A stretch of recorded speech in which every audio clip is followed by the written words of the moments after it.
नमस्कार, सौदा आपका में आपका स्वागत है। मैं हूं आशीष वर्मा और कमोडिटी मार्केट्स की ओपनिंग और उसके बारे में बातचीत करें उससे पहले देख लेते हैं आज अगले 1.5 घंटे में इस शो सौदा आपका में क्या होगा खास।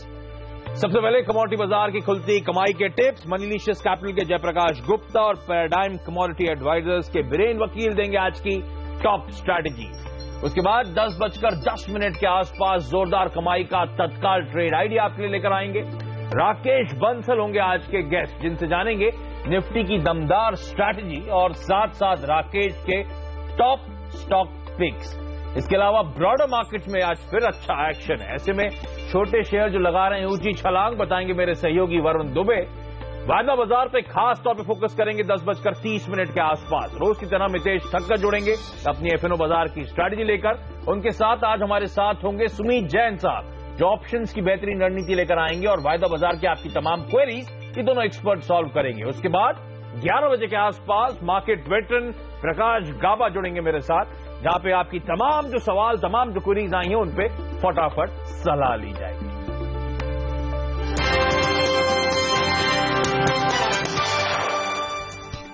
लेकिन पहले रुख कमोडिटी मार्केट्स का। ईरान का क्रूड एक्सपोर्ट और अमेरिका में रिग काउंट बढ़ने से कच्चे तेल पर दबाव बढ़ गया है। ग्लोबल मार्केट में करीब ½ नीचे क्रूड में कारोबार हो रहा है। ब्रेंट का दाम $57 के नीचे है, जबकि WTI $54 के आसपास आपको कामकाज करता हुआ नजर आएगा। हालांकि सोने में मजबूती कायम है। अमेरिका में पिछले हफ्ते अनुमान से कम नॉन फार्म पेरोल से सोने की कीमतों को सपोर्ट मिला है। हालांकि चांदी में दबाव है और कॉमेक्स पर चांदी का दाम करीब ½ गिर गया है। इस बीच डॉलर के मुकाबले रुपया आज फिर से लुढ़क गया है। $1 की कीमत ₹68.20 के पास चली गई है। भारतीय बाजारों में कमोडिटी मार्केट्स की ओपनिंग होती हुई सबसे पहले आपकी स्क्रीन पे कच्चा तेल आएगा और उसमें दबाव के साथ ½ का दबाव ₹17 नीचे समय कामकाज करता हुआ। वजह ईरान में जो एक्सपोर्ट्स बढ़ता हुआ। हालांकि ध्यान रखें, जो ओपेक के बीच में सहमति बनी थी, उस सहमति, उस डील से ईरान बाहर था क्योंकि उसके मार्केट शेयर गेन्स करना बचा रह गया था। लेकिन जो खबरें आ रही हैं वो दिक्कत की कि ईरान ने एक्सपोर्ट बढ़ा दिया है। दूसरी तरफ लगातार ये मेरे ख्याल से 10वां हफ्ता है अमेरिका में ऑयल रिग्स का काउंट बढ़ता हुआ, इसीलिए कच्चे तेल पे इस समय दबाव के साथ कामकाज होता हुआ। नेचुरल गैस भी ½ नीचे खुलती हुई, ₹1.10 नीचे $223.20 में शुरुआती टिक्स आते हुए। सोना फ्लैट है, ₹50-55 के आसपास का उछाल 27,940 के लेवल्स पे यहां पे शुरुआत होती हुई। हालांकि ध्यान रखें, गुरुवार को सोने ने ऑलमोस्ट 1 महीने का जो मैं लगातार हाईज कह रहा था, वो हाईज जो थे $1185 के इंटरनेशनल मार्केट्स में। आपकी स्क्रीन पे इंटरनेशनल रेट्स आने चाहिए, वहां से सोना ठंडा पड़ा है।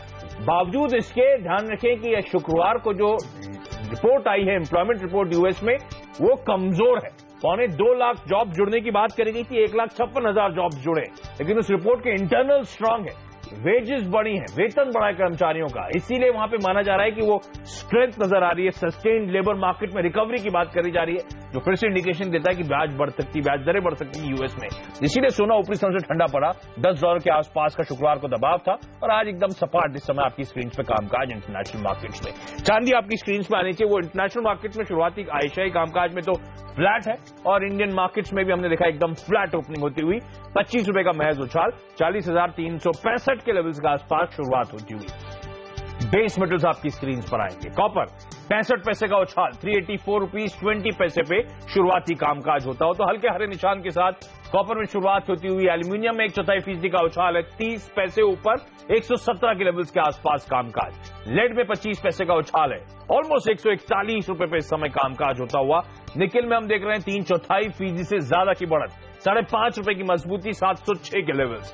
जिंक में 75 पैसे का उछाल है, ½ की मजबूती, 179 के बेहद करीब कामकाज होता हुआ। आपकी स्क्रीन पे एग्री कमोडिटीज आएंगी। सोयाबीन ₹13 नीचे, ½ का दबाव, 3015 के लेवल्स। मस्टर्ड सीड में ₹6 का दबाव है, 4289 के लेवल्स पे शुरुआती कामकाज होता हुआ। ग्वार सीड में ₹6 की मजबूती, 3318 के लेवल्स पे शुरुआती टिक्स आते हुए। हल्दी में ₹2 का दबाव है, 6750 से शुरुआत हो रही है यहां पे आज इस कमोडिटी की। इसके अलावा जीरा ₹75 कमजोर, ½ का दबाव, 18,260 के लेवल्स। और चीनी में ₹7 का उछाल, 3830 के लेवल्स। इस बीच रुपया आपकी स्क्रीन पे आना चाहिए। डॉलर इंडेक्स वापस 102 के ऊपर इस समय कामकाज करता है। वजह वही है, लेबर रिपोर्ट और एम्प्लॉयमेंट रिपोर्ट जो यूएस में आई है उसमें इंटरनल स्ट्रांग है।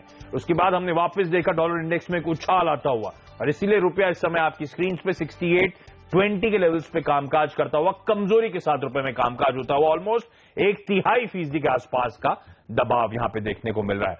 लेकिन चलिए, बाजार पे बातचीत करने के लिए आज मेरे साथ हैं मनीलिशियस कैपिटल के जयप्रकाश गुप्ता साहब। जय जी, स्वागत है सीएनबीसी आवाज पर आपका। सबसे पहले बताएं, ये कच्चा तेल, ये जो ईरान की तरफ से खबरें आ रही हैं, यूएस ऑयल रिग्स की तरफ से खबरें आ रही हैं, क्या ये प्रेशर माउंट होगा, यहां से और बिकवाली करने के मौके होंगे? रणनीति क्या सजेस्ट कर रहे हैं सर आप? जी गुड मॉर्निंग आशीष जी। देखिए, शॉर्ट टर्म में मुझे लगता है बिकवाली का प्रेशर रह सकता है, क्योंकि जो प्रोडक्शन कट के न्यूज है वो ऑलरेडी प्राइस्ड इन है। अब यहाँ पे जो फ्रेश डेवलपमेंट्स है वो यहाँ पे प्राइस ड्राइव कर सकता है। तो शॉर्ट टर्म में मुझे लगता है कि $51 तक का लेवल नाइमेक्स क्रूड में देखने को मिल सकता है। करीब यहाँ से 2.5 से $3.25 की गिरावट, जो घरेलू मार्केट में ट्रांसलेट करें तो करीब 100-125 रुपए की गिरावट हो सकती है। तो सेल की रणनीति रखें ट्रेडिंग पर्सपेक्टिव से, यहाँ से थोड़ा उछाल मिले 3690 के आसपास तो बिकवाली की जा सकती है। ओके, तो उछाल में बिकवाली करने के मौके ढूंढने, 3690 के लेवल्स के आसपास मिले तो बेचें 3620 तक के लिए, और नाइमेक्स 51 के लेवल्स तक आपको जाता हुआ नजर आएगा। यानी कि 53 कुछ के लेवल्स पे इस समय इंटरनेशनल मार्केट में कामकाज हो रहा है। $2-2.5 के आसपास का दबाव और भारतीय बाजारों में शायद 100-125 रुपए के आसपास की कमजोरी कच्चे तेल में एक्सपेक्टेड है। नेचुरल गैस सर बेहद वॉलेटाइल हुई थी, मुझे याद है साल की शुरुआत बहुत वॉलेटाइल नोट पे होती हुई नजर आई थी नेचुरल गैस की। इस समय रणनीति क्या होनी चाहिए, वहां पे कोई ट्रेड बनता है क्या? देखिए, करेक्शन इसमें देखने को मिला है, इसके बावजूद कि यहाँ पे विंटर्स ऑलरेडी अराइव हो चुके हैं यूएस में। वो एक साइकोलॉजिकल रैली देखने को मिल सकता है, बट फंडामेंटल्स बहुत ज्यादा मजबूत नहीं है। तो मौजूदा लेवल्स पे बाई किया जा सकता है 217 के स्ट्रिक्ट स्टॉप लॉस से। 232-235 का टारगेट 2 से 3 दिनों में लेके चल सकते हैं। 217 के स्टॉप के साथ 235 के टारगेट्स के लिए नेचुरल गैस में खरीदारी कर सकते हैं। पर जय बहुत कन्विंस साउंड नहीं कर रहा है इस ट्रेड को लेकर। शायद एक साइकोलॉजिकल अपमूव होगा रिसेंट करेक्शन के बाद, उस मूव को आप स्ट्रिक्ट स्टॉप लॉस के साथ प्ले कर सकते हैं। अच्छा सर, बुलियन मार्केट, सोने और चांदी में किस तरह की रणनीति होनी चाहिए? आपने कैसे देखा वो शुक्रवार को जो एम्प्लॉयमेंट रिपोर्ट आई थी, क्या वाकई इंटरनल चिंता देने वाले हैं, जिस तरह से वेज हाइक्स में इंक्रीज देखने को मिला है यूएस में? देखिए, रिपोर्ट्स मुझे लगता है वेज हाइक्स में इंक्रीज है, तो इन्फ्लेशन नंबर जो है, जो फेड का अभी तक टारगेट रहा है कि इन्फ्लेशन एक हायर लेवल्स पे रहे, मार्केट उस डायरेक्शन में अगर जाए तो हो सकता है यहाँ पे फर्दर रेट इंक्रीज देखने को मिल सकता है। शॉर्ट टर्म में मुझे लगता है ये एक अपसाइड था, बट 1190 ब्रेक करना गोल्ड में पॉसिबल शॉर्ट टर्म में मुझे नजर नहीं आ रहा है। इसमें भी अगेन 28,000 के आसपास से फिर से सेलिंग प्रेशर बन सकता है। जो लॉन्ग पोजीशन में है अभी तक, मुझे मेरी सलाह होगी कि एग्जिट ले लें, शॉर्ट की तरफ थोड़ा सा रणनीति बनाएं 28,000 के आसपास। तो गोल्ड में आप कह रहे हैं शॉर्ट की तरफ का मन बनाए, 28,000 के लेवल्स के आसपास शायद बेचने के मौके होंगे, उसी के बेहद करीब हम इस समय खड़े भी हुए। चांदी में क्या करना चाहिए सर, वहां पे कोई क्लियर कट कॉल है क्या? यस, मौजूदा लेवल पे थोड़ा वेट करें। ड्यूरिंग द डे करेक्शन अगर मिलता है और 40,000 के नीचे रेट आता है तो 39,800 अच्छा लेवल रहेगा, जहां पे मैं बाई की सलाह दूंगा। 39,400 का स्ट्रिक्ट स्टॉप लॉस रखें। करीब 800 से 1,000 रुपए का इसमें उछाल बनता है एक, तो मुझे लगता है 1 से 2 दिनों में 40,600 से 40,800 का लेवल देखने को मिल जाए। और जब बेस मेटल्स पे आज क्या करना चाहिए? कॉपर मुझे लगता है यहाँ पे बाई साइड में रहें। 384 का रेट है, 383 के आसपास एंट्री किया जा सकता है। ट्रेडिंग पर्सपेक्टिव से 380 का स्टॉप लॉस रखें, 391 का टारगेट। ओके, और रुपया खैर वो तो खैर डॉलर इंडेक्स में जो मजबूती आ रही है उसका इम्पैक्ट हमें इंडियन मार्केट्स में देखना था, लेकिन यहाँ से कोई ट्रेड बनता है, चाल कैसी देख रहे हैं रुपए की आप सर? नहीं, ट्रेड डिफाइन करना थोड़ा सा टफ है अभी। मुझे लगता है 68.10 से 68.50 एक दायरा रह सकता है, तो चांसेस है कि पहले 68.50 दिखे, फिर उसके बाद हो सकता है यहाँ पे स्ट्रेंथ लौटे। ओके, तो 68.50 तक की वीकनेस शायद देखने को मिले रुपए में, उसके बाद वापस मजबूती का, और दायरा मोटा मोटी 68.10 से 68.50 के आसपास का। जय, आपका बहुत बहुत धन्यवाद सुबह से वक्त निकालने के लिए।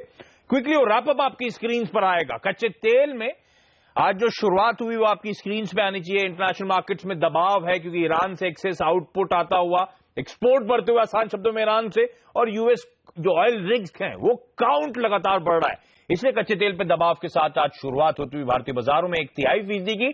जय मानते हैं कि यहां पे नाइमेक्स जो है वो $51 तक जाता हुआ नजर आएगा। आसान शब्दों में भारतीय बाजारों में 100-125 रुपए के आसपास तक करेक्शन पॉसिबल है। बेचने के कच्चे तेल में आप मौके ढूंढें। नेचुरल गैस में बहुत तगड़ा करेक्शन आया इस साल की शुरुआत से। साइकोलॉजिकली शायद राइप है या सही समय है शायद एक अपमूव देखने का, उछाल देखने का। 6 स्टॉप लॉस के साथ इस उछाल को प्ले करना चाहिए आपको। 217 का स्टॉप लगाएं, 235 तक के नेचुरल गैस पे टारगेट्स के लिए अप्रोच किया जा सकता है। सोने और चांदी पे बात हुई, उनका मानना है फर्दर रेट इंक्रीजेस के लाइक्लीहुड बन रहा है। जिस तरह से शुक्रवार का वो एम्प्लॉयमेंट डेटा आया, वेज इंक्रीज के जो संकेत आए, इन्फ्लेशन बढ़ता हुआ नजर आएगा।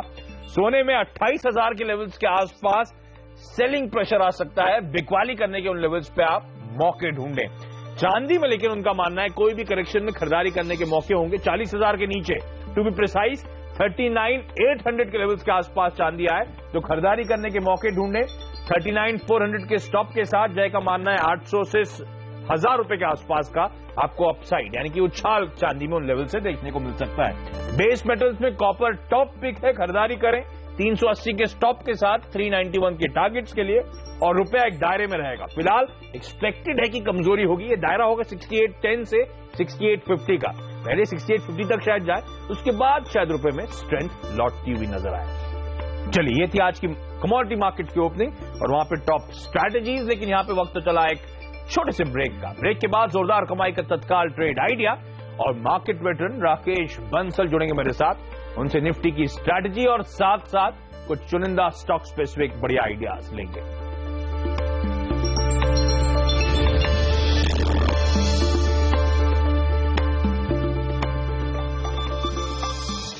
ब्रेक के बाद आपका स्वागत है और इससे पहले मैं बाजार की बात करूं उससे पहले देख लेते हैं इस वक्त का तत्काल ट्रेड आइडिया।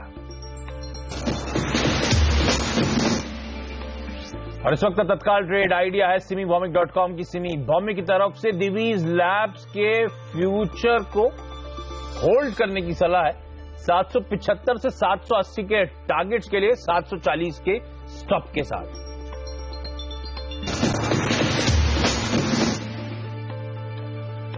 चलिए, भारतीय बाजारों के चाल पर नजर डाल लीजिए। हफ्ते का पहला कारोबारी सत्र और इस समय तो एकदम फ्लैट कामकाज होता हुआ सेंसेक्स और निफ्टी में। हालांकि दिन के हाई से ठंडे पड़े। आज दिन का हाई था 8263 का। इस समय कामकाज हो रहा है 8240 के लेवल्स पे। तो उन स्तरों से ऑलमोस्ट 20 से 23 पॉइंट हम नीचे कामकाज। तो ऊपरी स्तरों से आज भारतीय बाजारों में दबाव बनता हुआ। बैंक्स अभी भी स्ट्रांग है। आपको याद होगा फ्राइडे में कमजोर मार्केट्स के बावजूद बैंक्स में ऑलमोस्ट 3/4 से 1% का उछाल था। आज भी आउट परफॉर्मेंस कंटिन्यू होता हुआ 1/3 से आधे % के आसपास की मजबूती के साथ बैंक निफ्टी में समय कामकाज 72 पॉइंट मजबूत है। ब्रॉडर मार्केट्स में मोमेंटम इंटैक्ट। मिड कैप से 1/3% का उछाल, स्मॉल कैप्स में आधे % की मजबूती के साथ इस समय ट्रेड्स होते हुए। इससे मार्केट ब्रेथ बेहतर नजर आएगी आपको। 2:1 का रेशियो यानी कि जितने शेयर ट्रेड हो रहे हैं 2/3 शेयर उसमें हर निशान के साथ, मजबूती के साथ, बढ़त के साथ कामकाज करते हुए नजर आएंगे। फ्राइडे को जो पॉकेट फोकस में थी, इनफैक्ट थर्सडे को इंक्लूड कर लीजिए, वो थी आईटी, जिसमें लगातार वो दबाव बना हुआ है इस डर से कि यूएस में वो H1B वीजाज मिलना मुश्किल होने वाला है। आईटी कंपनी की कॉस्ट एस्केलेट होती हुई नजर आएंगी। ये पॉकेट आज भी अंडर परफॉर्म कर रही है। 1/3% के आसपास का दबाव, ये फ्राइडे के 2.25% की कमजोरी के ऊपर ये प्रेशर आप देख रहे हैं। और इनफैक्ट थर्सडे को भी 1/3% के आसपास का दबाव था। तो ये पॉकेट अभी भी दबाव में। और गुरुवार और शुक्रवार को टीसीएस, शुक्रवार को इन्फोसिस के नंबर्स आने, तो उससे पहले बुरी खबरें, तो मूड थोड़ा सा बिगड़ा हुआ। लेकिन चलिए, बाजार पे आगे की चाल क्या रहेगी, मेरी रणनीति क्या होनी चाहिए। आर के ग्लोबल के वाइस प्रेसिडेंट राकेश बंसल अब मेरे साथ जुड़ते हुए। राकेश जी, हाय, गुड मॉर्निंग। बड़ा इस समय तो कहना चाहिए बड़ा लैकलस्टर सा ट्रेड, ठंडा कामकाज होता हुआ। क्या कोई कॉल बनता है, कोई बेट लूं, कोई पंट करूं निफ्टी पे sir? Good morning Ashish ji. Ashish ji, अगर आप निफ्टी को देखें तो निफ्टी ने बीते गुरुवार को एक ब्रेकआउट दिखाया था, बट ब्रेकआउट के बाद फॉलो अप बाइंग निफ्टी में देखने को नहीं मिली। निफ्टी ने 8260 के ऊपर एक मेजर ब्रेकआउट दिखाया था और उसके ऊपर अगर आप देखें तो इनफैक्ट फ्राइडे को हम 8250 के ऊपर क्लोजिंग भी नहीं ले पाए थे। किसी ने उस ब्रेकआउट के चलते निफ्टी में लॉन्ग पोजीशंस बनाई हैं, तो 8185 का स्टॉप लॉस लगा के पोजीशन को होल्ड करना चाहिए। As of now Ashish ji नई खरीदारी निफ्टी में करने की सलाह नहीं दूंगा, क्योंकि ब्रेकआउट के बाद फॉलो अप बाइंग देखने को नहीं मिली है। मेरा ऐसा मानना है अब नई बाइंग तभी करनी चाहिए जब निफ्टी ऊपर में 8300 के लेवल्स को डिसाइसिवली तोड़े। अगर 8300 के ऊपर निकलता है तब 8250 के स्टॉप लॉस के साथ बाइंग करनी चाहिए। एज ऑफ नाउ निफ्टी को अवॉइड करना चाहिए। एंड आशीष जी इसका कारण ये है, जैसे आपने भी मेंशन करा, आईटी स्पेस अंडर प्रेशर है और आईटी ने काफी जो निफ्टी का ब्रेकआउट था उसके जो फेलियर के पीछे काफी बड़ा हाथ आईटी का है और आईटी के दिग्गज सब नेगेटिव बायस के साथ ट्रेड कर रहे हैं। इन्फोसिस अहेड ऑफ रिजल्ट काफी खराब चार्ट पैटर्न में ट्रेड कर रहा है, तो निफ्टी को 8300 के ऊपर ही नई पोजीशन लेनी चाहिए। किसी ने ले रखा है तो 8185 का स्टॉप लॉस लगाएं और पोजीशन को होल्ड करें। ओके, तो अगर लॉन्ग्स है ऑलरेडी निफ्टी पे तो होल्ड करके चलें, फ्रेश पोजीशंस इनिशिएट इस समय ना करें, 8300 के ऊपर जाए। मेरे ख्याल से शुक्रवार को 8306 के दिन के हाईज थे, तो शुक्रवार के हाईज के आसपास जाएं, 8300 के ऊपर जाके थोड़ा सा कन्विंसिंगली ट्रेड करें तो फ्रेश लॉन्ग्स इनिशिएट करने की सलाह बनती है। अच्छा राकेश जी, क्या बैंक निफ्टी को लेकर ज्यादा कन्विक्शन आ रहा है, वहां पे कोई ट्रेड बनता है, वहां पे खरीदारी करूं क्या, या वो भी अवॉइड है इस समय? नहीं Ashish ji, in fact bank Nifty बिल्कुल भी वीकनेस में पार्टिसिपेट नहीं कर रहा और बैंकों से ही मुझे लगता है कि एक मार्केट को एक सपोर्ट मिल रहा है। अगर कुछ बाय करना है तो डेफिनेटली बैंक निफ्टी को मौजूदा स्तरों पर बाय किया जा सकता है। बैंक निफ्टी में नीचे में आशीष जी 17,900 के अराउंड के स्टॉप लॉस लगाने चाहिए और बैंक निफ्टी ऊपर में 18,700 से लेकर 18,750 की रैली दिखा सकता है। आशीष जी काफी मार्केट्स में डायनेमिक्स काफी चेंज होते हैं। फ्राइडे को लग रहा था कि निफ्टी पार्टिसिपेट करेगा, बट आईटी ने उसकी स्टोरी खराब करी हुई है। बैंक अगर इस समय इंडेक्स फ्यूचर्स को बाय करना है तो मुझे लगता है बैंक निफ्टी को बाय करना चाहिए। ओके, तो बैंक निफ्टी में ज्यादा कन्विक्शन, खरीदारी करने के मौके 18,700 से 18,750 तक के टारगेट्स के लिए अप्रोच करें 17,900 के स्टॉप के साथ। लेकिन चलिए, मैंने कहा था ब्रॉडर मार्केट्स में मोमेंटम इंटैक्ट है और इनफैक्ट स्मॉल कैप्स आज भी आउट परफॉर्म कर रहे हैं। क्या चल रहा है उस स्पेस में, किस तरह की स्टॉक्स में हरकतें, बताने के लिए मेरे साथ मेरे सहयोगी वरुण दुबे अब जुड़ रहे हैं।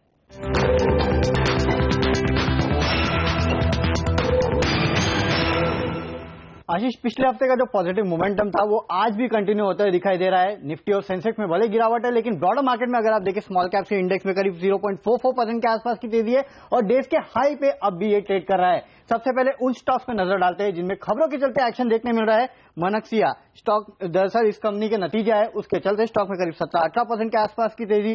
प्रोक्राना आइकिया के साथ इन्होंने पार्टनरशिप की है, उसके चलते 16% के आसपास की तेजी। इसी तरह स्टर्लिंग टूल, प्रतिभा इंडस्ट्रीज और मर्क इलेक्ट्रॉनिक्स में अगर आप देखें तो 3 से 4.5% के आसपास की तेजी देखने मिली है। इनफैक्ट आज का दिन दरअसल अगर आप देखें तो इलेक्ट्रॉनिक शेयर्स के नाम पे ही है।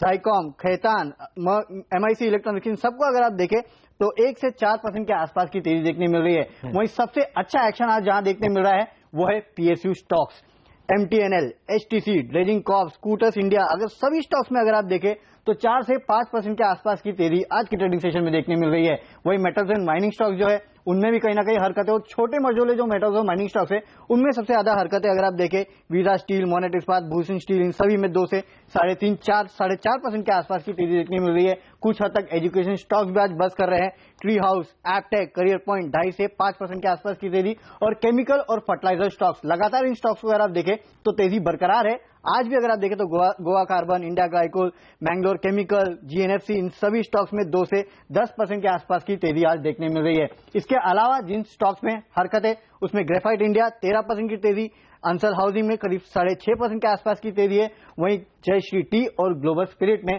यहां दबाव देखने मिल रहा है।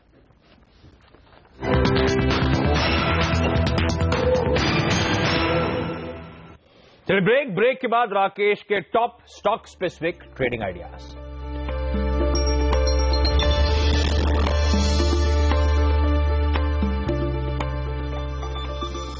ब्रेक के बाद आपका स्वागत है और एकदम ठंडा कामकाज होता हुआ इस समय निफ्टी में, लेकिन एक स्टॉक हमारा राजा, आपको याद होगा पिछले शो में अनिल ने जाते जाते हाईलाइट करा था कि यहां पे ओपन इंटरेस्ट में उछाल देखने को मिल रहा है, एक्शन की शायद तैयारी हो रही है। 5% ओपन इंटरेस्ट में उछाल था और ये स्टॉक दिन के लोज पे इस समय 0.5% की कमजोरी के साथ कामकाज करता हो, तो वाकई एक्शन शुरू हो चुका है स्टॉक में। लेकिन चलिए राकेश बंसल मेरे साथ जुड़े हुए हैं। राकेश जी, आपने निफ्टी, बैंक निफ्टी पे अपनी स्ट्रैटेजी बताई थी सर, कुछ स्टॉक स्पेसिफिक आइडियाज हो आज के लिए तो वो भी शेयर करें।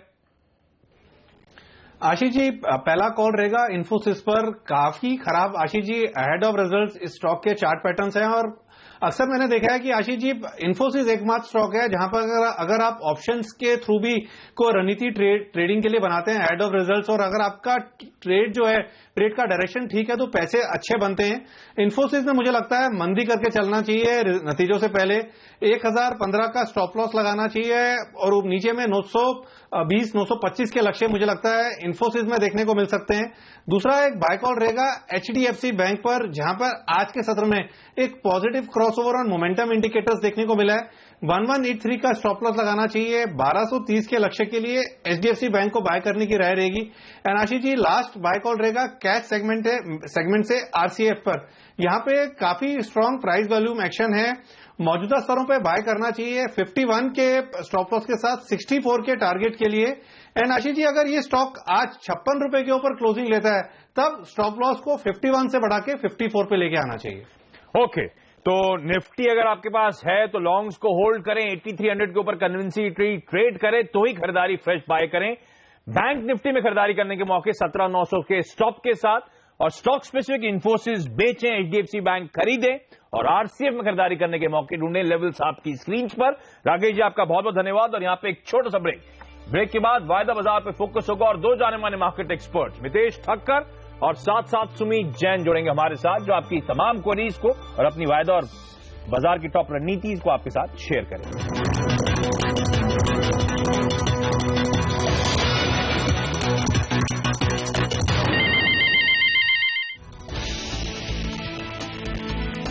बाजार में सीमित दायरे में उतार चढ़ाव, सेंसेक्स निफ्टी में हल्की कमजोरी, छोटे मझौले शेयरों में दिखी खरीदारी।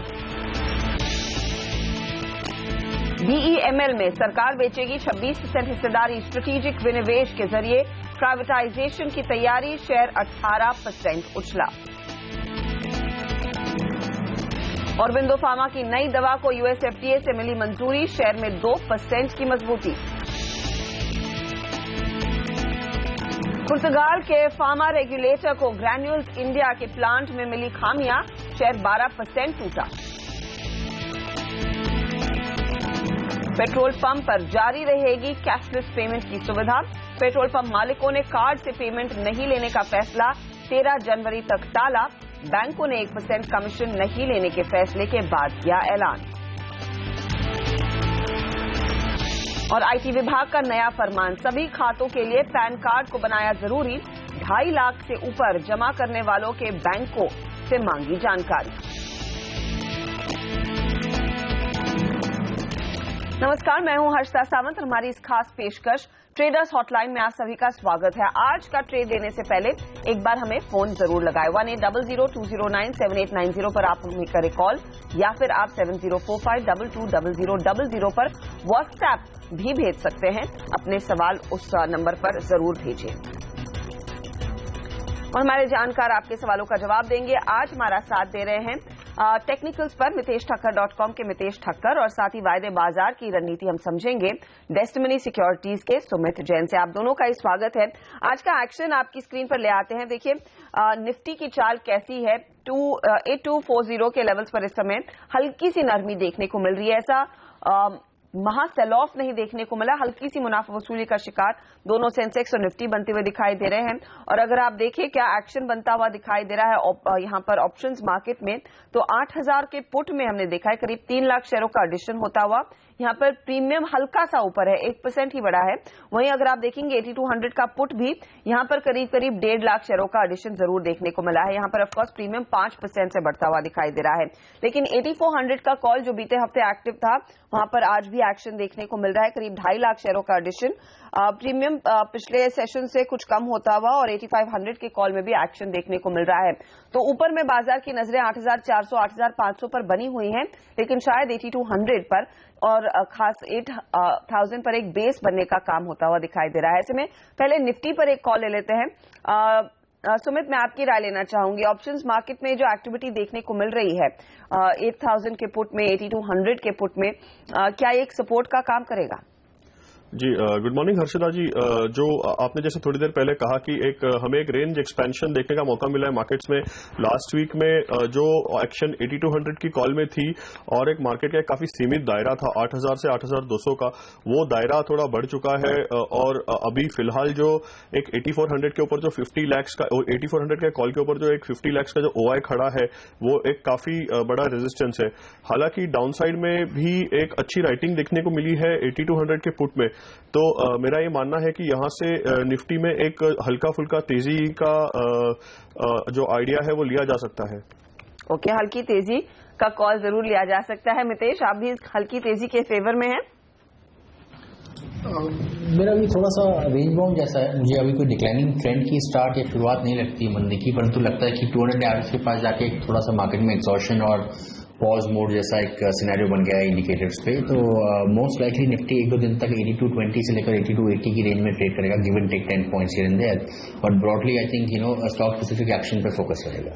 स्टॉक स्पेसिफिक एक्शन पर ज्यादा जोर दिया जाए। आज मिड कैप इंडेक्स वैसे भी आप देख सकते हैं शांति है, 33 अंकों का ही इजाफा देखने को मिल रहा है। स्टॉक्स पर आते हैं। BEML एक काउंटर जहां पर हमने देखा है सबसे ज्यादा एक्शन, दरअसल 41% तक का ओपन इंटरेस्ट एडिशन और आप देखेंगे करीब 13% ऊपर है काउंटर। ग्रैन्यूल्स इंडिया में खबर आई तो इसमें तगड़ी शॉर्ट पोजीशंस बिल्ड होने लगी हैं। शाशून स्ट्राइड शाशून में कुछ तेजी की पोजीशंस और हिंदुस्तान जिंक में भी तेजी की पोजीशन है। लेकिन फोकस में सबसे पहले है BEML, क्योंकि यहां पर जिस तरह का एक्शन देखने को मिल रहा है विनिवेश की तैयारी जोरों पर है। आशीष वर्मा हमारे साथ जुड़ गए हैं।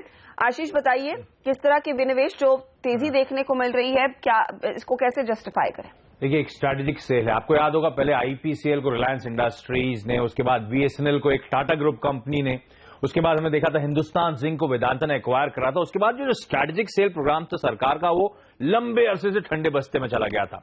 उसके बाद इसी साल अक्टूबर के आसपास खबरें आई थी कि जो स्ट्रैटेजिक सेल है PSUs का, ये नई सरकार उसे रिवाइव करना चाहती है। नीति आयोग ने कई सारी कंपनियों की एक लिस्ट बनाई थी उन सरकारी कंपनीज की जिन्हें वो चाहता था मेजॉरिटी स्टेक बेच के प्राइवेटाइज कर दिया जाए और उस लिस्ट को PMO को सबमिट करा गया था। अब उसी कड़ी में सबसे पहला नाम जो सामने आ रहा है वो शनिवार को घोषणा आई, शुक्रवार शनिवार को, कि BEML में सरकार एक स्ट्रैटेजिक सेल करेगी, 26% अपना हिस्सा बेचेगी। ध्यान रखिए, सरकार का फिलहाल BEML में केवल 54% का स्टेक है, तो एक कंट्रोलिंग स्टेक को सरकार रिड्यूस करने के लिए तैयार है, एक माइनॉरिटी स्टेक की तरफ ले जाने की कोशिश है।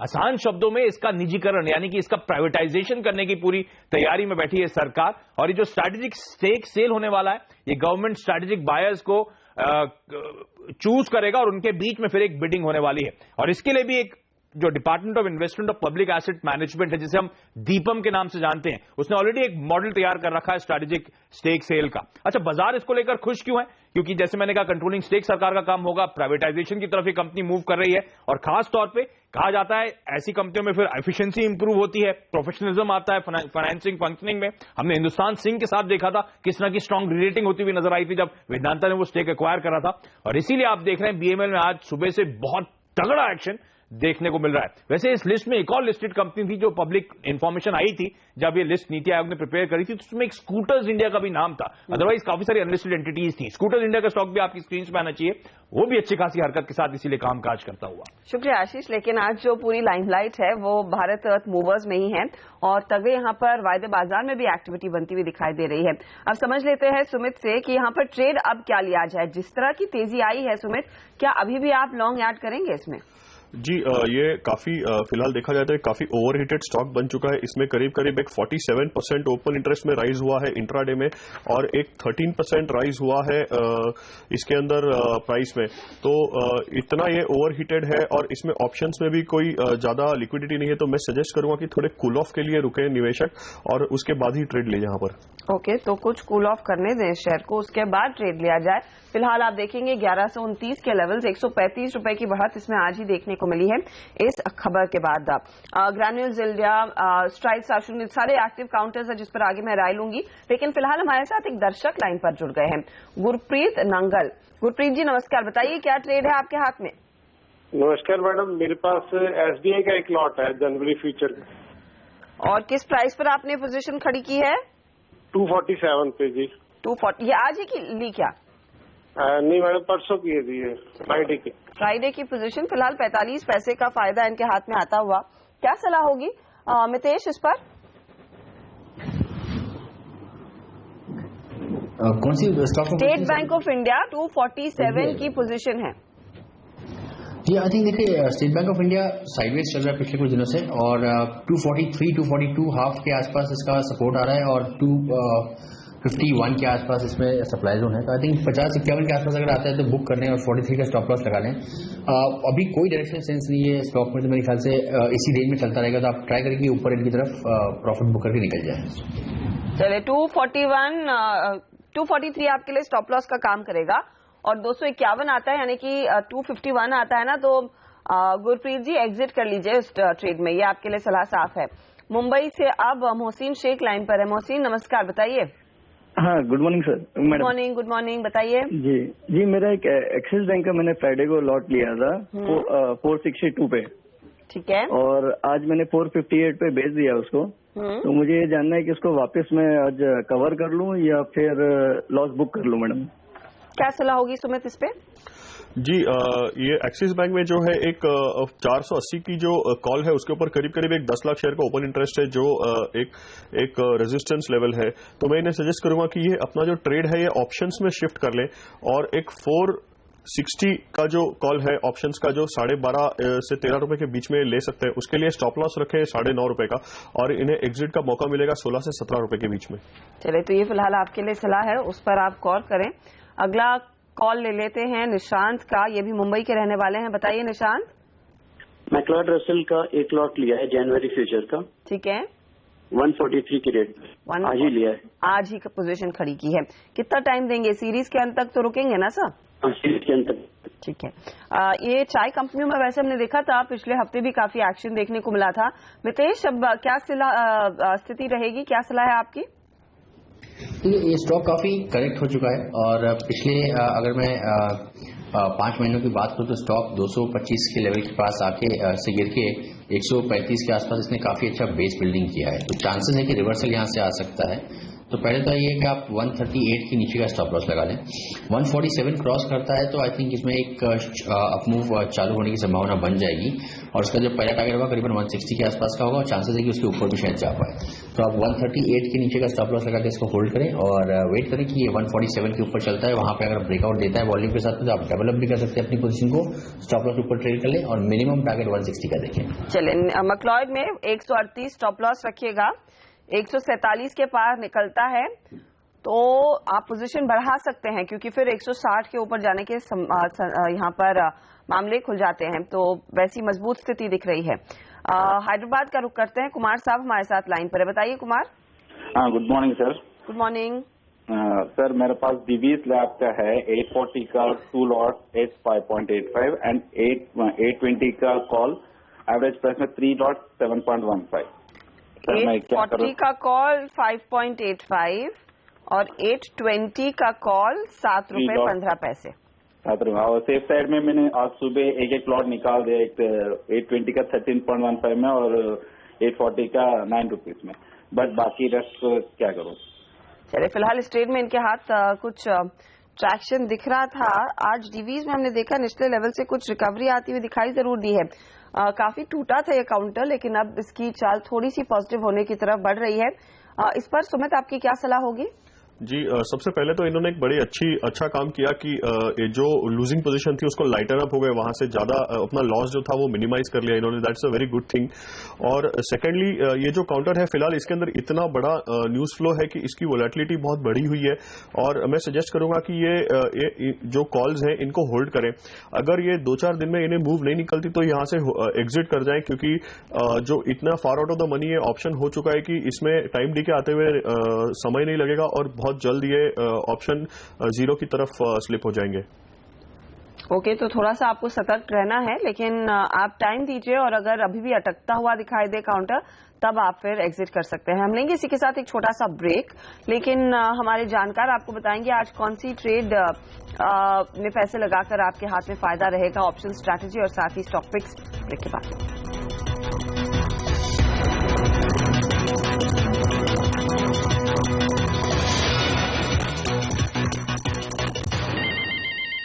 अब देख रहे हैं ट्रेडर्स हॉटलाइन सीएनबीसी आवाज पर। अब हल्की सी गिरावट का शिकार निफ्टी होता हुआ 8,235 के लेवल्स, 8 अंकों की गिरावट देखने को मिल रही है। सेंसेक्स भी 31 पॉइंट नीचे है। एडवांस डिक्लाइन रेशियो फिलहाल तो पॉजिटिव दायरे में है, लेकिन गिरने वाले काउंटर्स की संख्या थोड़ी सी बढ़ती हुई दिखाई दे रही है। इस बीच बैंक निफ्टी अब 20 अंक ऊपर है। मिड कैप इंडेक्स में भी कुछ हल्का सा मुनाफा वसूली का रुझान बढ़ रहा है, तो देखेंगे आगे का ट्रेड कैसा उभरता है। ऐसे में ऑप्शंस के जरिए इस बाजार में क्या रणनीति आपकी होनी चाहिए ताकि आपकी पोजीशन प्रोटेक्टेड रहे और फायदा भी आपको आपके हाथ दमदार लगे। सुमित से जानते हैं। सुमित बताइए, ऑप्शंस के जरिए क्या ट्रेड? जी मैं जो एक निफ्टी में जो एक बाय कॉल देने का जो मेरा था एक रुझान, वहां पर इनलाइन में निफ्टी का जो 8,300 का कॉल है उसे बाय करने की सलाह दूंगा और एक स्ट्रिक्ट स्टॉप लॉस मेंटेन करके चले 8300 का, और यहां पर टारगेट करीब करीब 115 से 125 के बीच में निवेशकों को मिल सकता है। ओके, तो 8,300 का कॉल लीजिए, 115 से 125 का टारगेट। ऑफकोर्स स्टॉप लॉस यहाँ पर 35 रुपए पर लगाना अहम है। इस बीच स्टॉक्स पर आते हैं। मितेश, अब देखिए ऊपरी लेवल्स पर कुछ मुनाफा वसूली होती दिख रही है, तो आपको क्या लग रहा है, खरीदारी में ही रहना चाहिए या फिर आप कुछ मुनाफा वसूली पर भी जोर देंगे? हर्षदा, जैसा मैंने बताया कि जब तक मार्केट्स 8220, 8210 के लेवल्स को तोड़ता नहीं है तो आई थिंक एक रेंज में रहेगा, तो ऊपर नीचे दिन में होता रहेगा। आई थिंक उसके लिए मैं ज्यादा वरीड नहीं हूं। तो जब तक 8210 के ऊपर ट्रेड कर रहा है, थोड़ा पॉजिटिव बाय से ट्रेड करूंगा। और 2 हेल्थ केयर स्टॉक्स आज नजर में है। फोर्टिस आई थिंक एक ऐसा स्टॉक है जिसने ऑल टाइम हाइज में ब्रेकआउट दिया है, तो यहाँ थोड़ा ऊपर आ गया 200 के आसपास इसमें बाय करें। 190 का स्टॉप लॉस लगाएं, 220 का टारगेट देखें। और स्ट्राइड्स आफ्टरलैब वो भी एक अच्छा ट्रेडिंग बाय है, 1108 का स्टॉप लॉस लगाएं और 1168-70 के टारगेट्स देखें। चलिए, फोर्टिस में तेजी की पोजीशन और स्ट्राइड शाशूर में भी तेजी की पोजीशंस। आज इनफैक्ट 2 और बाजिंग काउंटर्स हैं, ग्रैन्यूल्स इंडिया और स्ट्राइड शाशूर, जहां पर कंप्लीट ऑपोजिट पोजीशंस हैं। इस पर मैं राय लूंगी, लेकिन पहले आपकी कॉल्स ले लें। सुमित, बताइए आप क्या ट्रेड सुझा रहे हैं? जी मेरे पास 2 बाय और 1 शॉर्ट की कॉल है।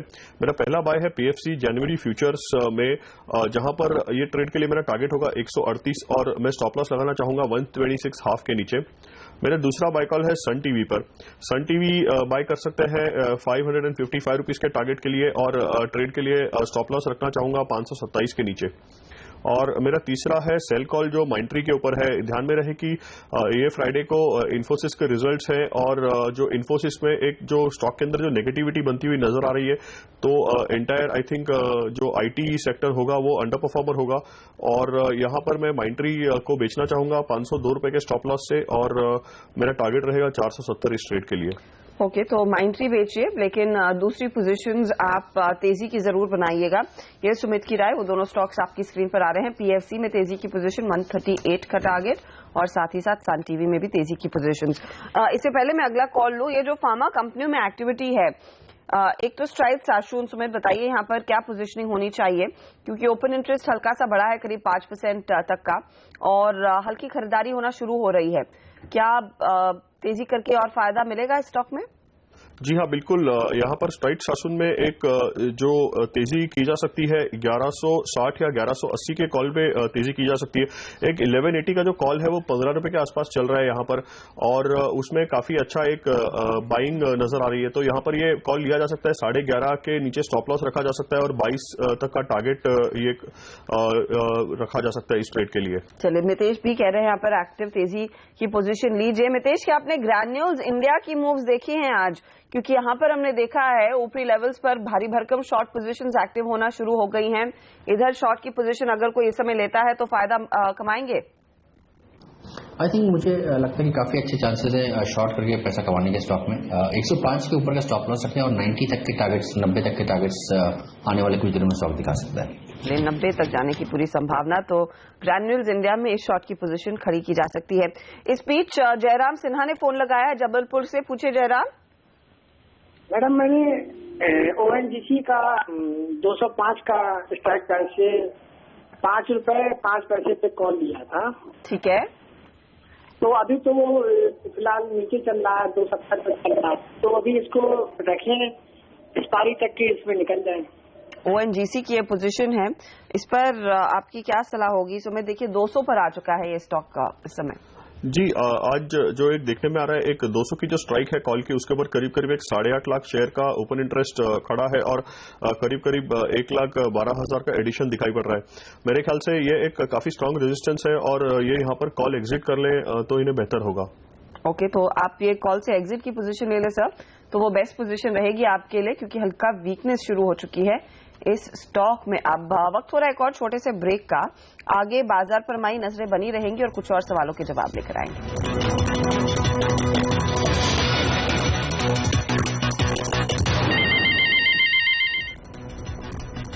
आप देख रहे हैं ट्रेडर्स हॉटलाइन सीएनबीसी आवाज पर। अब आलोक से बात करते हैं, दिल्ली से लाइन पर है, पूछे आलोक। हेलो जी आलोक, बताइए। भैया मेरे पास एसआरएफ का मैंने एक ऑप्शन लिया है, कॉल ऑप्शन 1600 का, 1600 का, 36 रुपीज। ठीक है। इस पर सुमित आपकी क्या सलाह होगी? एसआरएफ तो आज इन्होंने 1600 का ऑप्शन लिया है, 1570 के आसपास ट्रेड कर रहा है फ्यूचर्स में स्टॉक। जी एक सबसे पहले तो एसआरएफ का जो ऑप्शंस है उसमें बिल्कुल ही कम लिक्विडिटी है और यहाँ पर अभी दिखा रहा है कि मार्केट चालू होकर के 2 घंटे होने आए हैं और एक ही लॉट ट्रेड हुआ है। आज का जो ट्रेडिंग वॉल्यूम है वो सिर्फ एक ही लॉट का है 1600 की कॉल में, और बिड आस्क में भी बहुत बड़ा डिफरेंस है।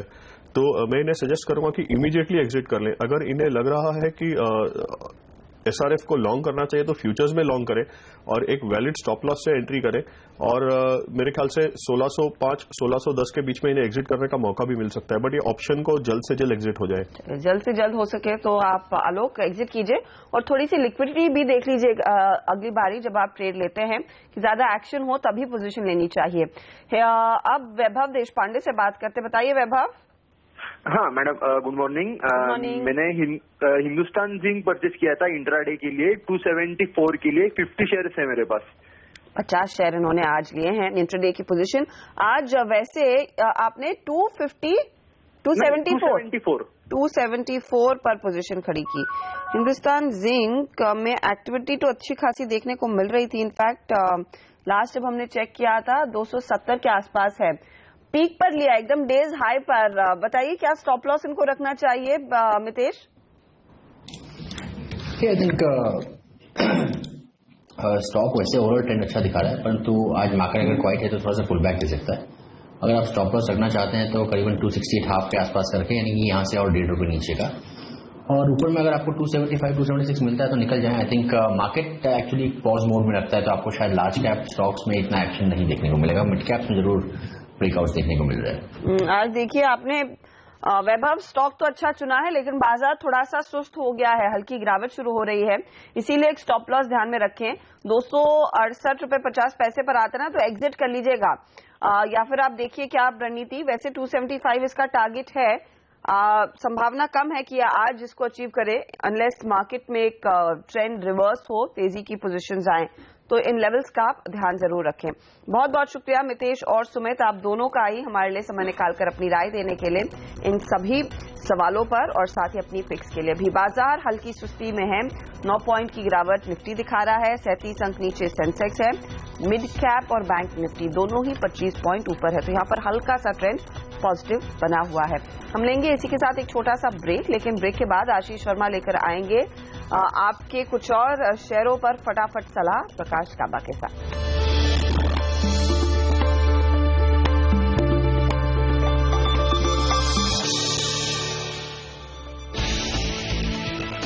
बाजार में सीमित दायरे में उतार चढ़ाव, सेंसेक्स निफ्टी में हल्की कमजोरी, छोटे मझोले शेयरों में खरीदारी। बीएमएल में सरकार बेचेगी 26% हिस्सेदारी, स्ट्रैटेजिक विनिवेश के जरिए प्राइवेटाइजेशन की तैयारी, शेयर 18% तक उछला।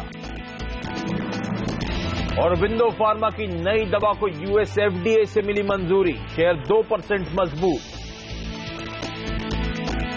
पुर्तगाल के फार्मा रेगुलेटर को ग्रैन्यूल्स इंडिया के प्लांट में मिली खामियां, शेयर 12% तक टूटा। पेट्रोल पंप पर जारी रहेगी कैशलेस पेमेंट की सुविधा, पेट्रोल पंप मालिकों ने कार्ड से पेमेंट नहीं लेने का फैसला 13 जनवरी तक टाला। बैंकों के 1% कमीशन नहीं लेने के फैसले के बाद किया ऐलान। और आईटी विभाग का नया फरमान, सभी खातों के लिए पैन कार्ड को बनाया जरूरी। 2.5 लाख से ऊपर जमा करने वालों की बैंक से मांगी जानकारी। और हफ्ते का पहला कारोबारी सत्र और इस समय सेंसेक्स निफ्टी अब हल्के लाल निशान में आपको कामकाज करते हुए नजर आएंगे। सेंसेक्स 50 पॉइंट नीचे, निफ्टी 12 पॉइंट कमजोरी के साथ इस समय दिन के लोस पे कामकाज करता हुआ। आज दिन के हाईज थे 8263 के, तो उन लेवल से 30 पॉइंट के आसपास का दबाव हम हाईज से देख रहे हैं भारतीय बाजारों में। और दिक्कत फार्मा, ऑयल एंड गैस दबाव के साथ थे। आईटी भी आज लाल निशान में कामकाज कर रहा है, हालांकि लोस से आईटी इंडेक्स में एक रिकवरी है। तो फिर ये दिन के लोस पे कामकाज क्यों, उसकी बड़ी वजह आपकी स्क्रीन्स पर आएगी, वो है बैंक निफ्टी। शुरुआत में मजबूत था और अब वो गेन्स लूज आउट करता हुआ।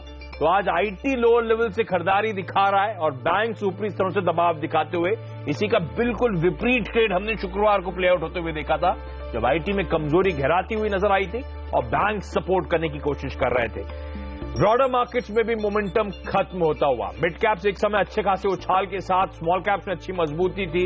मार्केट ब्रेड 2:1 का रेशियो था, अब 3:2 का। अभी भी एडवांसेस यानी कि बढ़ने वाले शेयर ज्यादा हैं, लेकिन वो डिफरेंस था वो लगातार कम होता हुआ दिखा रहा है कि बाजार में लगातार दबाव क्रीप इन होता हुआ, प्रेशर बढ़ता हुआ नजर आ रहा है। लेकिन चलिए बाजार पे बातचीत करने के लिए आज मेरे साथ हैं प्रकाशगाबा.com के प्रकाश गाबा जी। प्रकाश सर, हाय, गुड मॉर्निंग।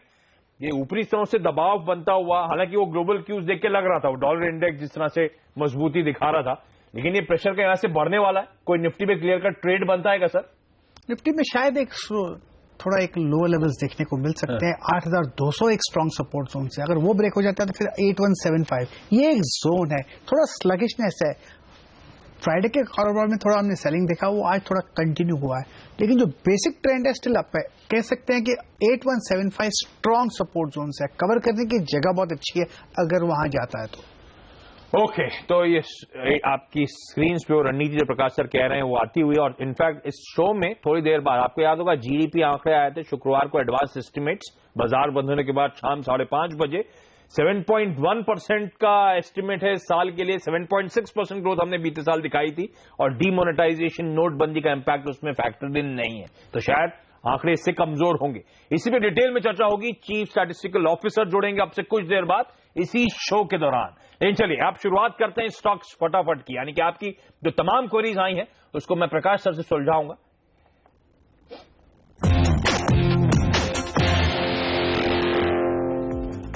और सबसे पहले पुणे चलते हैं। सुनील धोत्रे का सवाल, आईडीएफसी बैंक 800 शेयर, प्रकाश सर 68.5 की बाइंग। आईडीएफसी बैंक वेल निकालना पड़ेगा मुझे, चार्ट कहां गया देखना पड़ेगा, गुम हो रहा है। नहीं, मिल गया। मेरे ख्याल से होल्ड करना चाहिए आईडीएफसी बैंक, वक्त लगेगा लेकिन ऊपर की तरफ 85 वहां तक जा सकता है आईडीएफसी बैंक। ओके, मैं काम करता हूं, स्टॉक्स के नाम पहले लेता हूं, आपको चार्ट ढूंढने में आसानी होगी। सीएट, पूजा शर्मा दिल्ली से 200 शेयर 1300 की बाइंग। होल्ड करना चाहिए, स्ट्रक्चर के हिसाब से एक करेक्शन था, करेक्शन खत्म हो गया। स्ट्रॉन्ग सपोर्ट जोन 1140 है, बस वहीं पर एक स्टॉप लगाइए। 1380 1400 के करीब बेचिएगा। टाटा मोटर्स, सुब्रतो कोलकाता से 250 शेयर 501 के आसपास की buying. Nothing to worry, hold कीजिए, वक्त लगाइए। 550 देखने को मिल सकते हैं। हाँ, आपको स्टॉप लगाना तो लगाइए स्टॉप 470 का। जैन इरिगेशन, मुंगेर से विक्रम का सवाल है, 500 शेयर 91 की बाइंग। होल्ड करना चाहिए और स्टॉप लगाना चाहिए, करीब बहुत टाइट है 88 का।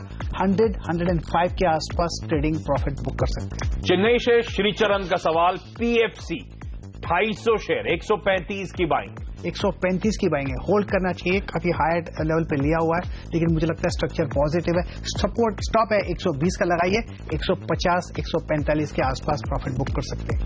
आरसीएफ, जालंधर से राज का सवाल, 500 शेयर 65 की बाइंग। होल्ड करना चाहिए, बढ़िया स्ट्रक्चर है, मुझे लगता है होल्ड करने से स्ट्रक्चर के हिसाब से 65-70 यहां तक भी जा सकता है, लेकिन वक्त लगेगा। विप्रो, इंदौर से सौम्या का सवाल, 300 शेयर 483 की बाइंग। 483 की बाइंग है, वेल महंगा लिया हुआ, लेकिन अब होल्ड कीजिए, स्टॉप लगाना पड़ेगा 450 का और इंतजार कीजिए। रेसिस्टेंस के करीब है अराउंड 515 के आसपास, तो 500 और 515 का ये बीच है, यहां पर निकल सकते हैं। अपोलो टायर, अमित कुमार बहेरा जी का सवाल, 500 शेयर 207 की बाइंग। वेल मुझे लगता है इसमें वीकनेस है, एग्जिट कर लीजिए, नुकसान बढ़ सकता है। आरपीजी लाइफ साइंसेज, जयपुर से गिरीश सोधानी, 300 शेयर 523 की बाइंग। होल्ड करना चाहिए, स्टॉप लगाइए 490 का। मुझे लगता है टारगेट 600 भी बन सकते हैं, लेकिन वक्त लगेगा।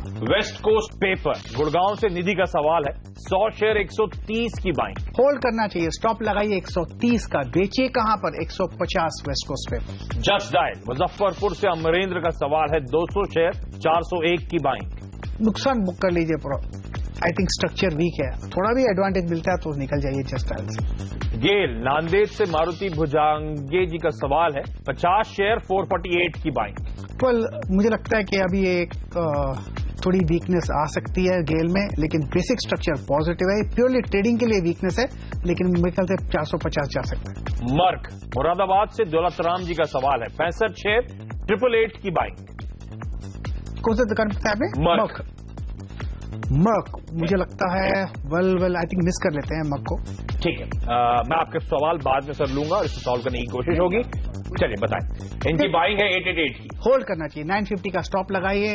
टारगेट अराउंड 1100 के आसपास हो सकते हैं। होल्ड कीजिए मर्क। उदयपुर से नैल्को पे सवाल है, शैलव जैन का 500 शेयर 65 की बाइंग। 65 की बाइंग है, होल्ड करना चाहिए। स्टॉप लगाइए 60 का। बेचिए कहां पर? 75, 80, 85 जोन्स।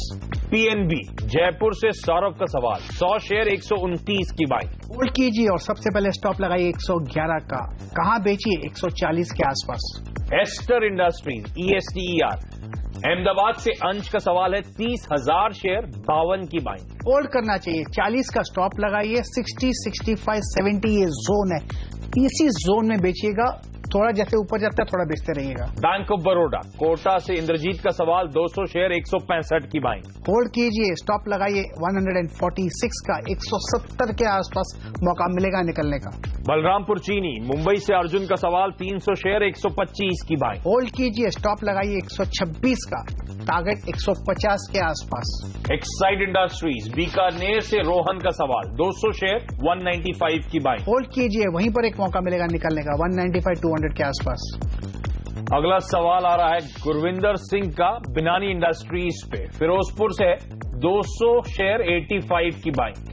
होल्ड कीजिए, स्टॉप लगाइए 60 का। बेचिए अराउंड 100, 110 के आसपास। GNFC नागपुर से रत्नेश का सवाल, 100 शेयर 250 की बाइंग। होल्ड कीजिए, स्टॉप लगाइए 220 का। टारगेट 300 के आसपास। GNFC। इंदौर से Himanshu Gupta HCL technologies, 100 share 810 की बाइंग। होल्ड कीजिए, स्टॉप लगाइए 800 का। कहां बेचिए? अराउंड 900 के आसपास।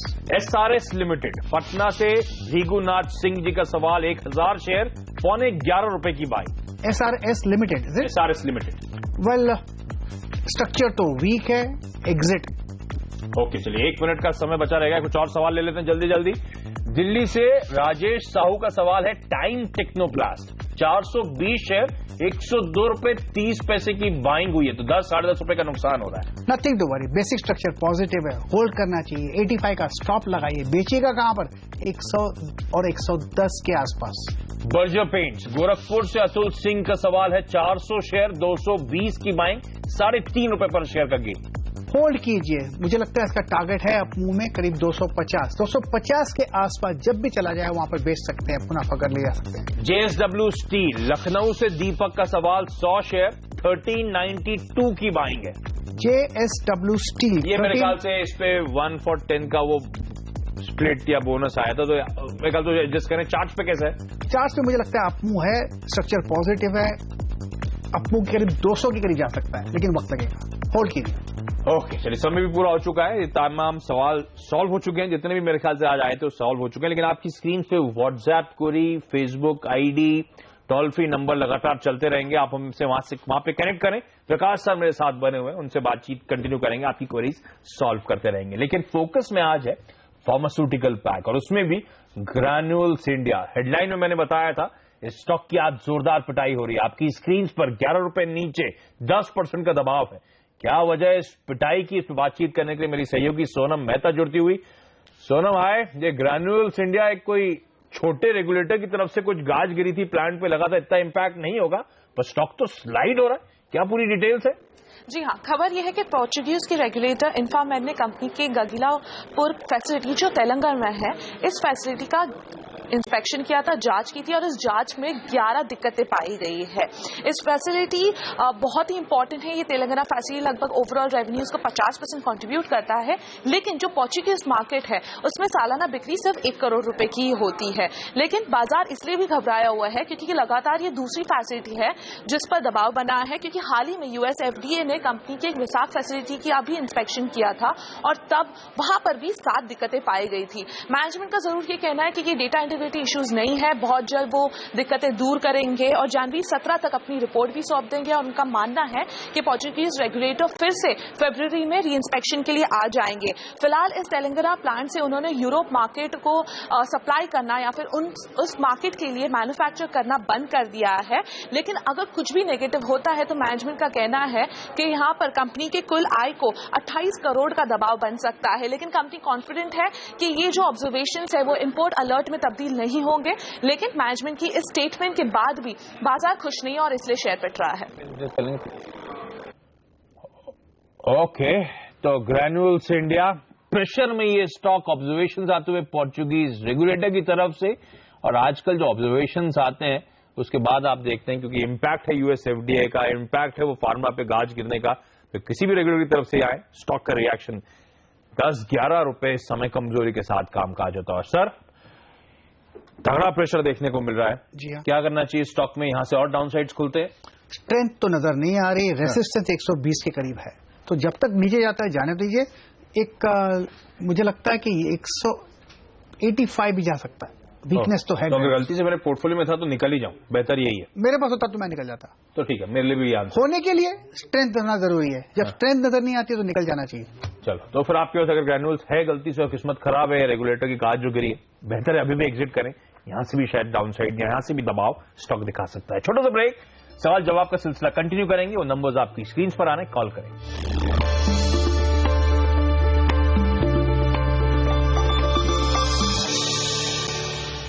ब्रेक के बाद आपका स्वागत है। एकदम फ्लैट 8240 के लेवल्स पे कामकाज होता हुआ, हालांकि लो लेवल्स थोड़ी सी रिकवरी आती है, वो इसीलिए क्योंकि बैंक निफ्टी अब वापस 1/4% के आसपास के उछाल के साथ कामकाज करता हुआ। तो बैंक निफ्टी वोलेटाइल हो रहा है, इसीलिए आप देख रहे हैं बेंचमार्क्स में भी वो अस्थिर था, हालांकि उस सीमित दायरे में, जैसे हम हेडलाइन में मेंशन कर रहे थे, ट्रेड होता हुआ। प्रकाश सर मेरे साथ बने हुए, हमने कई सारी क्वेरीज को सॉल्व करा, लेकिन एक इनहेरेंट क्वेरीज हमेशा मैं कहता हूं सबके जहन में रहती है, इस लेवल्स पे कहां खरीदें, कोई ट्रेड बनता है क्या सर? बताएं। आईबुल हाउसिंग, इंडिया बुल हाउसिंग मुझे लगता है कि एक अपमूव है यहाँ पर। ऑन द अपसाइड जो टारगेट है 685 के, वहां तक जाने की पूरी कोशिश कर सकता है। स्टॉप होना चाहिए 660 का इंडिया बुल हाउसिंग। स्टॉक जो वीक नजर आ रहा है वो है एचपीसीएल, यहां पर थोड़ी गिरावट नजर आ सकती है। लोअर लेवल्स में 450 है, वो देखने को मिल सकते हैं। स्टॉप होना चाहिए 466। ओके, तो इंडिया बुल्स हाउसिंग खरीदने के मौके ढूंढने 660 के स्टॉप के साथ 685 के टारगेट्स के लिए, और एचपीसीएल बेचने के मौके होंगे 466 के स्टॉप के साथ 450 के लक्ष्य के लिए। चलिए अब सवाल जवाब के सिलसिले की शुरुआत करते हैं और जूनागढ़ चलते हैं। जूनागढ़ से अमित अब मेरे साथ जुड़ते हुए। अमित, हाय, गुड मॉर्निंग। सवाल पूछें। Good morning sir. मेरे पास तमिलनाडु पेट्रो है 2000 शेयर, हाँ, 27 रुपए 85 पैसे पे, क्या करूं? तो ये आपकी बाइंग के आसपास ही है, ये ट्रेडिंग के लिहाज से लिया था अमित आपने? लिया था तो ट्रेडिंग के लिहाज से, लेकिन अभी 2-3 महीने रुक सकता हूँ। ठीक है, प्रकाश सर क्या करना चाहिए? Tamil Nadu news print, Tamil Nadu petro TNPL, मुझे चार्ज लास्ट भी नहीं मिल रहा था, टीएनपीएल आज भी शायद नहीं मिल रहा है, तो आई थिंक एग्जिट करूंगा। तो मैं आपका सवाल फिर से बाद में लूंगा। हाँ, मुझे कोई स्ट्रिप कोड बता दे तो चल जाए। मैं थोड़ी सी देखिए आपका सवाल इसी शो के दौरान सॉल्व करने की कोशिश होगी। अच्छा, बहरामपुर चलते हैं और वहां से प्रशांत कुमार जी हमारे साथ जुड़ते हुए। प्रशांत जी, हाय, गुड मॉर्निंग सर। सवाल पूछें sir. Good morning and happy new year sir. Sir, आपको भी नववर्ष की हार्दिक शुभकामनाएं हमारी पूरी टीम की तरफ से। बताएं सर सवाल। सर, मैंने 30/12 को डेविस लैब का 100 क्वांटिटी 791 के भाव पे खरीदा है और मैं 6 मंथ का मेरा ये है सर। तो अभी इसमें क्या करूँ? जो लॉस हो रहा है अभी मैं रुकूं या अभी निकल जाऊँ सर? ठीक, प्रकाश सर, जब ये करेक्ट हो रहा था तो बहुत अट्रैक्टिव लगने लगा था। हाँ। 10%, 20%, 30% होते, अब तो हाई से आधा हो गया है। हाँ। अब क्या लगा रहा है सर? इनकी बाइंग भी ऊपर हो गई है 780, 781, 91 के आसपास। क्या करना चाहिए इनको? और चार्ट कोई फ्रेश निवेश बनता है क्या? वैसे एक अलग से सवाल भी, फ्रेश निवेश तो नहीं बनता, लेकिन लगता है इतना गिरा हुआ है कि शायद लोअर लेवल्स पे सपोर्ट मिले, लेकिन सपोर्ट की गुंजाइश कहां पर है? अगर मिलता है तो करीब 600 के आसपास। अब तक तो वीक है, मेरे ख्याल से इस स्टॉक में निवेश नहीं होना चाहिए। ओके, तो मेरे ख्याल से इतनी करेक्शन के बाद सर आप तो होल्ड करें, लेकिन कोई फ्रेश निवेश अभी ना करें, अभी भी वीक नजर आता है। पोरबंदर से किशोर जी का सवाल है। किशोर जी हाय, गुड मॉर्निंग, सवाल पूछें। हाँ सर, मेरे पास इंडिया फाइनेंस है। हाँ, 5000 27 की बाइंग है, तो लंबी अवधि के लिए खरीदा हुआ है किशोर जी आपने, है ना? मेरे पास आईपीओ का समस्या पड़ा है, क्या करना है? हाँ, आईपीओ का समस्या डिसअपॉइंट हो सकता है क्योंकि टाइम लंबा है, लेकिन आप तो 11-12 रुपए ऊपर इस समय भी बैठे हुए हैं, लेकिन फिर भी सर चार्ट्स पे कैसा लगता है? लॉन्ग टर्म इन्वेस्टर है, मुझे लगता है इसको होल्ड करना चाहिए। कहाँ बेचे? 100 के आसपास। अब हो रहा है 77, 23 रुपया, यहां से भी मुनाफा मिल सकता है। इन्होंने सस्ता लिया है, स्टॉप का फिक्र मत कीजिए, होल्ड कीजिए, पेशेंस रखिए, एक अच्छा आपको मिलेगा 1 महीने में, उस समय बेच सकते हैं। ओके, चलिए यहाँ पे एक छोटा सा ब्रेक ले लेता हूँ।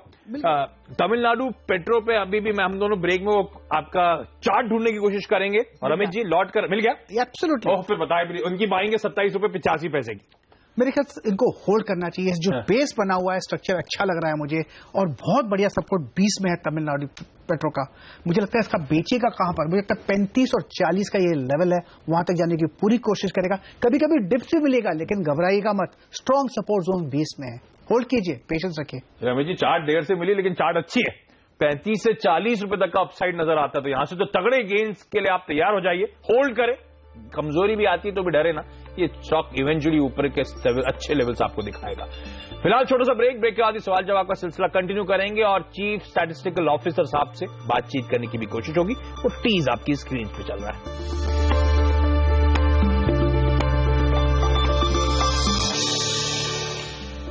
ब्रेक के बाद आपका स्वागत है। और कुछ मोमेंटम लौटता हुआ तो मिड कैप्स 1/4, स्मॉल कैप्स वापस आधे % के उछाल के साथ कामकाज करते हुए। लेकिन चलिए कलोल चलते हैं, और कलोल से अल्पेश शाह साहब मेरे साथ जुड़ते हुए। अल्पेश जी हाय, गुड मॉर्निंग सर, सवाल पूछें। गुड मॉर्निंग सर, नए साल को आपको बधाई। सर आपको भी हार्दिक शुभकामनाएं सर। बताएं सर, सवाल क्या है? बस मेरा GNFC का 1000 शेयर है।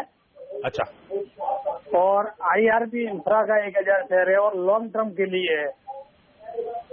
GNFC और IRB इंफ्रा 262 की खरीद है, ठीक है। लंबी अवधि के लिए आपने दोनों में निवेश कर रखा है। एलपीजी की मदद करने प्रकाश सर क्या करना चाहिए लॉन्ग टर्म के लिए? आपसे कैसे लगते हैं दोनों स्टॉक्स? वेल, GNFC ठीक ही लगता है मुझे, गुजरात नाम बता। 220 का स्टॉप लगाकर चलिए, 300 350 भी जा सकता है, लेकिन वक्त लगेगा, लेकिन पेशेंस की जरूरत है। काफी बढ़ चुका है, साइडवेज मूव भी आ सकता है, लेकिन घबराइएगा मत। IRB इंफ्रा की बात करें तो यहां पर भी जो बेसिक स्ट्रक्चर है पॉजिटिव है, कंसोलिडेशन जोन पर है। इनको अगर है स्टॉप लगाना है तो 175 का स्टॉप लगाइए। मुझे इसका टारगेट 300 नजर आता है, लेकिन वक्त लगेगा। तो लॉन्ग टर्म के लिए आज से अल्पेश दोनों स्टॉक्स को अपने पोर्टफोलियो में 10 के 10 रखे रहे। एब्सोल्युटली। चलिए प्रकाश सर, बहुत बहुत धन्यवाद सिंधी आवाज के लिए आज वक्त निकालने के लिए, मजा आया। छोटा सा ब्रेक यहां पे लेंगे। ब्रेक के बाद कमोडिटी मार्केट्स का पूरा एक्शन और साथ साथ चीफ स्टैटिस्टिकल ऑफिसर TCA अनंत साहब से बातचीत।